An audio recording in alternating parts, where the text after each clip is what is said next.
Alright guys, today we're going to talk about the kipping pull-up. So moving into the kipping pull-up, knowing that you are good with strict pull-ups, you've established the strength that's needed for the movement.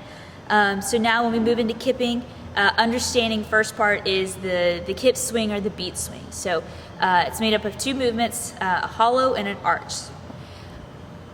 When you first start, you're going to separate the two movements. So it's a hollow, there'll be a pause in the middle, move into an arch. So this is just to show control and understanding of the movement and maintaining tension and good position. One thing to note, the movement always starts with the shoulders and not the hips. Sometimes people get that mixed up.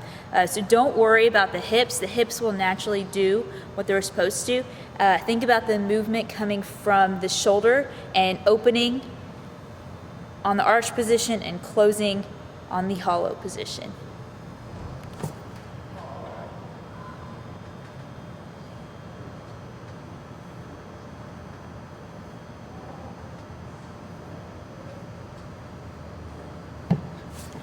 So hollow arch. So now moving on from hollow arch, we start to add in a little bit of speed. So now we're going to move through the hollow and arch position, moving a little bit faster. So we're going to take the pause out in the middle and we're going to create speed. So again, movements coming from the shoulders, maintaining a good hollow body position on the front. Feet should always be together. You're squeezing everything as tight as possible to create as much tension as possible.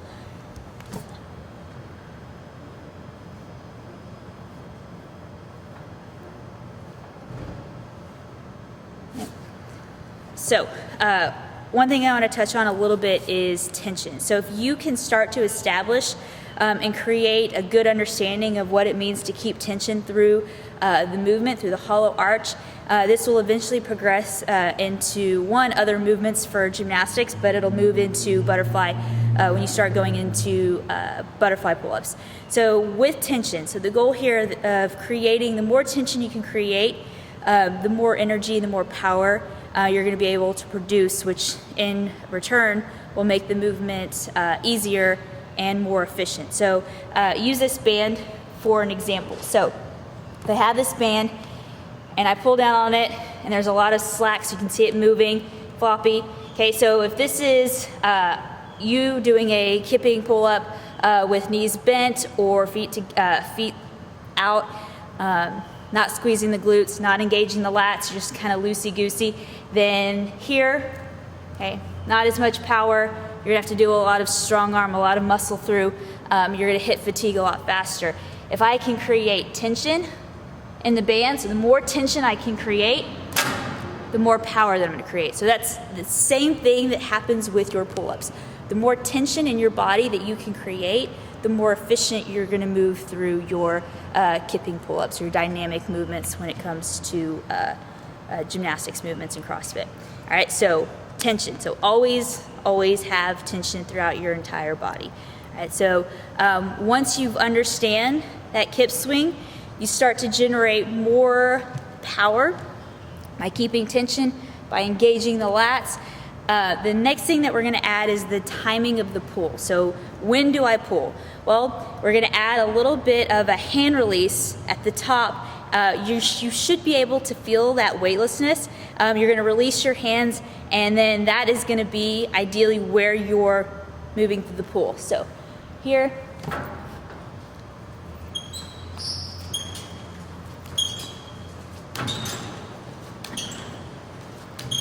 And the more comfortable that you get with the movement, the bigger the hand release, the more aggressive it can be. But I'm generating the movement not by trying to get this really, really big arch position in the back that some people like to get. They get this like scorpion in the back because they're trying to really load because they think that this is where they're going to get the power, when it's actually the opposite. The power is going to be generated from shoulders and lats, right? So the more aggressive and the bigger the push down on the bar, the more power you're gonna get driving upward, okay? So keep everything tight and then just think about lats, shoulders, pushing down, releasing the hands, and that kind of gets you comfortable of the timing in the pull. So once you've hit the timing in the pull, the next part is we're gonna add a little bit of a complex. So we're gonna go 2 beat swings to a pull-up. We're gonna do 2 of those.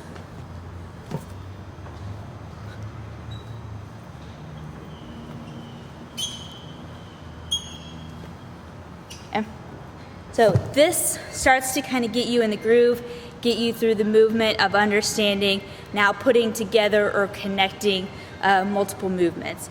So from there, something I want to talk about, so the position, so when connecting. So sometimes people start to struggle on connecting pull-ups. The biggest thing is what's going on at the top of your pull-up. So at the top of the pull-up, you should be in a good hollow body position, right? So your chin is above the bar, your toes are gonna be slightly forward of the bar, not much, slightly forward. Biggest thing here, hips have to be behind the bar. So the hips and the shoulders should be back behind the pull-up bar on the same side together. From there, this is gonna allow, when you push away, it's gonna allow you to push away, and as you push away, you're gonna pretty much fall into a controlled arch position. So we're gonna maintain tension in the lats. So another big thing here is that when you push away, you're not pushing away and then dropping and releasing all of that tension. You've got to maintain tension, or else you're going to drop into a dead hang and you've just killed your kip swing. So at the top, as you push away, drive the heels back. You're going to load. This is your loading position in a good arch position, and then this will allow you to move into that second pull-up. So big thing here is so one of the faults that I see with this, people will start to do pull-ups and they'll finish at an angle. So their shoulders are behind the pull-up bar, but their hips are in front of the pull-up bar. So then from there, when they start to push and they push away, they drop straight down. So they've lost that angle. They're no longer able to keep that good position of the hollow arch. So they fall here, and then their swing, the timing of their swing or the rhythm of the swing gets thrown off. So it's really important that you make sure that when you're at the top, so a good drill for that, to make sure you're hitting that position, is just to hold a 2-second count at the top of the pull-up.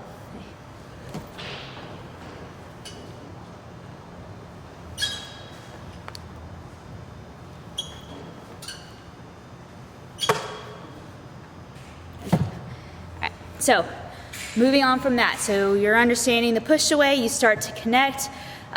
From there, you just start connecting your pull-ups. You slowly go from that 2-beat swing pull-up, taking out the beat swing, and now just connecting your pull-ups. Biggest thing, guys, that I can't stress enough is maintaining tension. If you can get in the habit of doing pull-ups with your feet together, squeezing your butt, core, and everything is engaged, as you move into higher level gymnastics movements, it's going to be significantly easier to start picking up those movements. So we'll put the Kipping pull-up together.